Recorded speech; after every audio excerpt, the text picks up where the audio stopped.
네, 소개해 주셔서 감사합니다. 이렇게 좋은 자리에 초대해 주셔서 다시 한번 감사를 드립니다. 이게 사실은 이제 강의 주제 중에 가장 어려운 주제인 것 같은데요. 저도 이 파라볼라 리키지에서 아주 경험이 많지는 않지만 일단은 제가 기존에 했던 어떤 최근의 어떤 경험들을 토대로 해서 좀 한번 얘기를 해드리도록 하겠습니다. 파라볼라 리키지는 잘 아시는 바와 같이 어떤 프로스테틱 밸브 사이에서 이제 문제가 생기는 커뮤니케이션이 있는 어떤 문제라고 말씀을 드릴 수 있을 것 같은데 대부분 이제 오늘은 마이트럴 밸브 쪽에 포커싱을 하기 때문에 7에서 17% 정도 발생한다고 되어 있고요. 대부분은 이제 첫 번째 첫 해에 대부분 60%가 발생한 것으로 되어 있습니다. most common location으로 마이트럴 밸브 같은 경우는 지금 보시는 바와 같이 엔트리어 쪽에 그러니까 에어타 뒤쪽에 요 부위죠. 그러니까 10시에서 11시 사이 혹은 포스티리어 쪽에 5시에서 6시 사이가 가장 많이 발생하는 것으로 되어 있습니다. 그래서 이 포스티리어 같은 경우는 사실은 저희가 어프로치 하는 게 좀 괜찮은데 이 엔트리어 같은 경우는 이 어프로치 하기가 좀 쉽지 않아서 대부분 이제 레트로 에어틱으로도 어프로치 하는 것을 이제 얘기를 하고 있고요. 더 어려운 거는 이제 셉탈 쪽에 이제 미디얼 사이드에 이제 있는 경우가 조금은 이제 셉탈 펑처에서 들어가서 접근하기가 좀 쉽지 않기 때문에 조금 더 어려운 것으로 되어 있습니다. 대부분 저희가 이제 이런 것들을 네이밍을 할 때는 이제 타임 클락 메소드라고 그래서 결국 이제 서전스 뷰에서 봤을 때 12시 방향부터 이렇게 클락와이즈 로테이션을 해서 숫자를 붙여가지고 저희가 이렇게 매니플레이션 네이밍을 하는데 이 자체는 결국은 이제 인터벤션을 하시는 선생님하고 그리고 옆에서 봐주시는 이제 이미징 스페셜리스트의 어떤 커뮤니케이션이 굉장히 중요하기 때문에 그런 부분에 대해서 이렇게 서로의 어떤 커뮤니케이션의 중요성 때문에 이렇게 현재 진행을 하고 있습니다. 시비어리티 같은 경우는 사실은 뭐 이거를 토대로 해서 이제 시비어리티를 나눈 건 사실 많지는 않은 것 같습니다. 대부분 이제 네이티브 밸브의 시비어리티를 가지고 이제 판단을 하지만 이런 것들을 좀 컴바인해서 해야 된다라고 현재 레코멘데이션을 하고 있고요. 하나의 어떤 레코멘데이션 중에 하나는 서컴피언셜 익스텐드를 가지고 10% 미만 10에서 20%, 20% 이상인 경우 이렇게 마일드 모드를 시비어로 현재 분류를 하고 있습니다. 보시다시피 이렇게 굉장히 많은 PVL 쉐입을 가지고 있긴 하지만 많은 경우에 있어서는 이렇게 오발 쉐입이나 크레센틱 타입으로 많이 발생을 하기 때문에 현재 나오는 디바이스는 대부분 이제 라운드 쉐입이라서 사실 적절한 디바이스라고 사실 보기는 어렵습니다. 그래서 여러 디바이스들을 가지고 저희가 시술을 하긴 하지만 대부분 ABP2를 국내에서 많이 사용하고 있고요. 물론 미국에서 FDA도 아직 승인을 받지 않았기 때문에 ABP3도 미국에서 사용하고 있지는 않지만 유럽이나 동남아나 여러 국가에서는 ABP3로 이렇게 렉탱귤러 쉐입으로 현재 사용하고 있고 여기에는 이제 단순하게 이런 쉐입의 문제가 아니고요. 이 보통 ABP2 같은 경우는 이렇게 메탈 구조로만 돼 있지만 여기는 이 앞뒤로 해가지고 다른 메쉬 구조가 같이 돼 있어서 이제 플로우 자체를 적절하게 막아주는데 훨씬 도움이 되는 것 같습니다.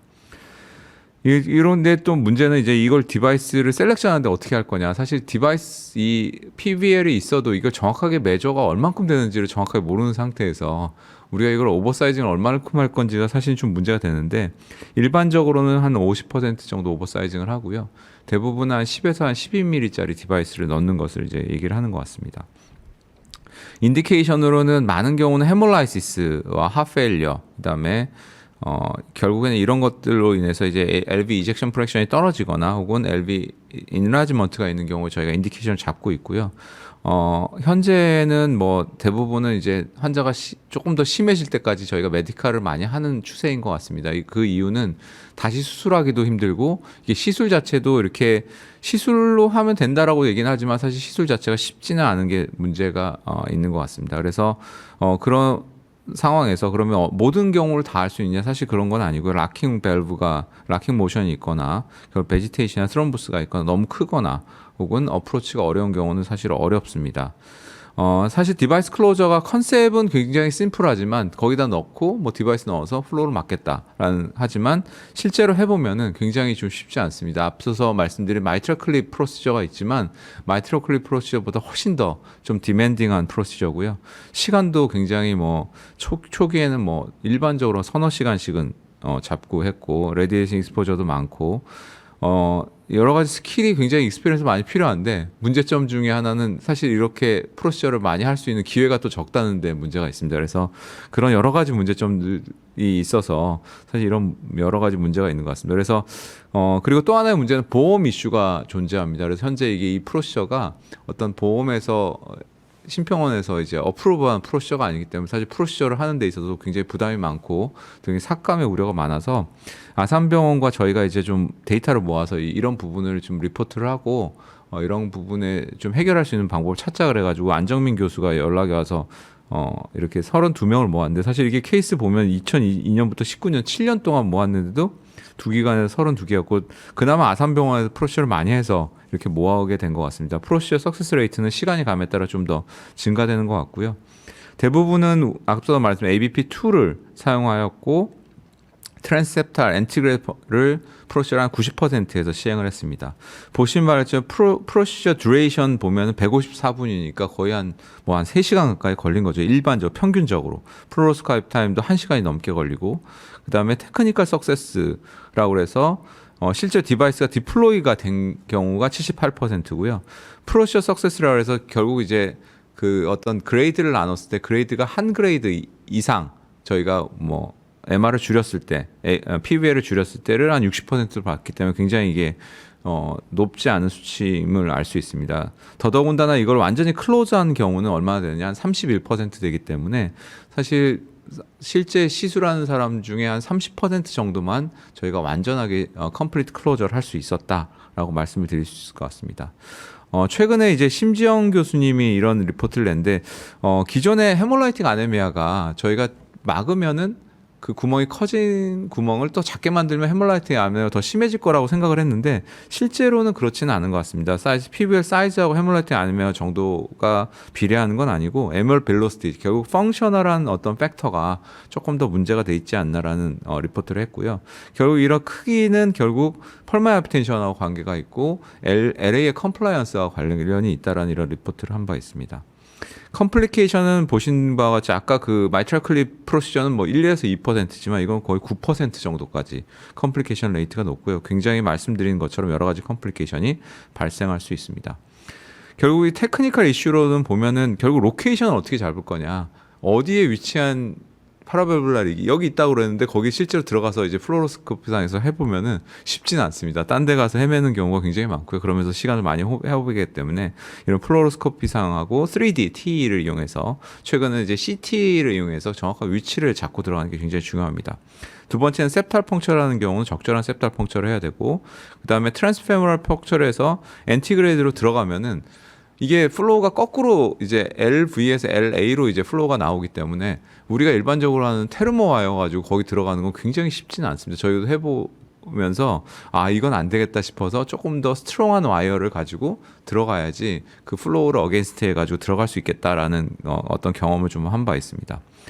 그리고 이게 가이딩 카테타가 들어갔다 할지라도 실제로 이게 가이딩 카테타가 와이어가 들어가도 카테타가 들어가지 않는 경우가 굉장히 많고요.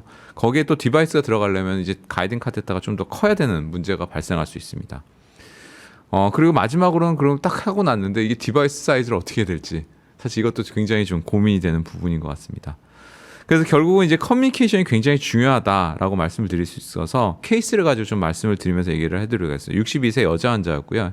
헤마추리아가 디스미아가 있어서 왔습니다. 3번의 이런 수술을 했던 환자고 보면 굉장히 카디오멜로가 심하고 아네미아가 심하고 LDH 올라가 있고 빌리루빈 올라가 있고 레티카운트 올라가 있고 합토골론이 떨어져 있습니다.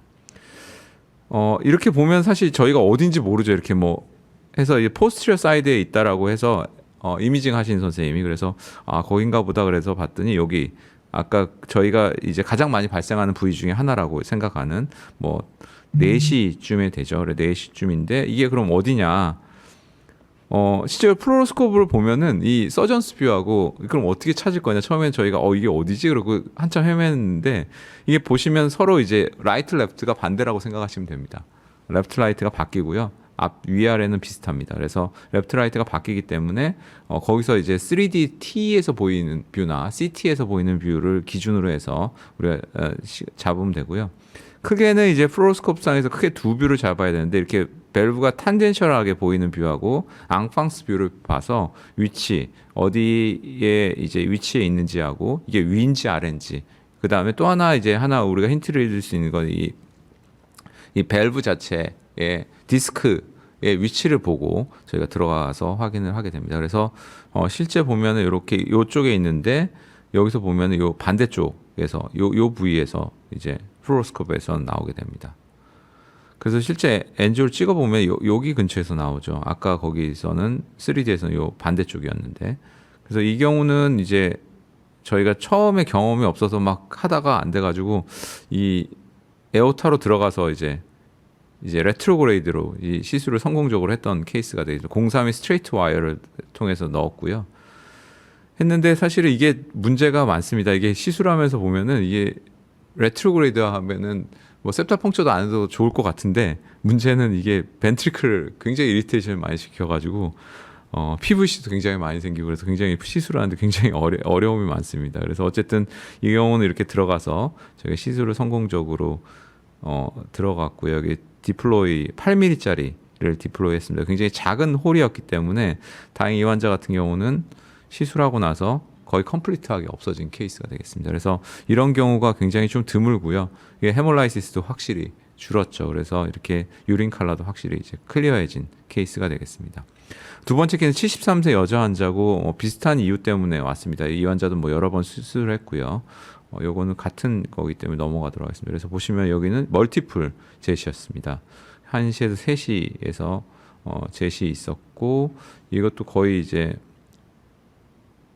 뒤에서 바로 나왔고 보면은 여기 메디알 사이드에 있어서 굉장히 쉽진 않겠다. 메디알 사이드에 있으면 펑처를 하고 나서 바로 이제 그걸로 들어가야 되기 때문에 그래서 고민을 하고 있었는데 안정민 교수도 얘기를 하는데 결국은 이 프로시저를 조금 더 쉽게 할 수 있었던 계기 중에 하나는 이걸 스티러브 쉬스가 나옴으로 통해서 굉장히 저희가 이 모양 위치를 좀 바꿀 수 있었던 계기가 되겠습니다. 대부분은 이제 포스티리어 쪽, 엔티리어 쪽에 있기 때문에 포스티리어, 수피리어 약간 펑처를 하면은 우리가 여러 가지 디바이스를 매니플레이션 할 수 있는 룸이 생기기 때문에 그렇게 펑처를 하라고 저희는 되어 있고요. 여러 굉장히 다양한 펑처 사이트가 있습니다. 이 중에서 한 군데를 펑처를 해야 되기 때문에 사실은 인터벤셔니스트나 저희가 이미징 스페셜리스트들도 이런 부분에 대한 아나토미에 대해서 조금 더 잘 알아야 될 필요는 있을 것 같습니다.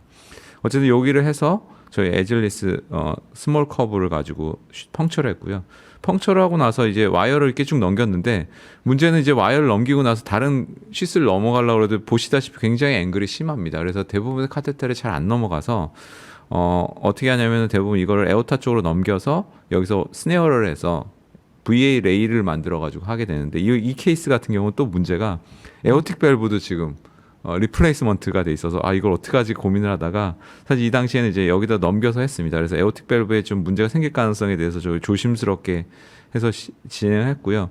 여기서 디플로이를 하나 했고 이 당시부터 써있던 와이어가 저희가 와이어를 좀 센 와이어를 쓰고 또 하나는 이제 이거 한번 들어가면 또 다시 나올 수 없기 때문에 여기다 018 와이어를 하나 넣어놓고 그 다음에 디바이스를 넣을 수 있게 약간 큰 쉬스를 넣었습니다. 와이어를 넣어놓고 여기 쉬스를 통해서 디바이스를 딜리버리를 했는데 보시는 바와 같이 했는데도 굉장히 많이 남아있죠. 그래서 그 남아있는 이 와이어를 통해서 다시 카테터를 다시 넣어서 세컨 딜리버리를 했습니다. ABP2로 10mm짜리로 다시 이제 딜리버리를 했고요.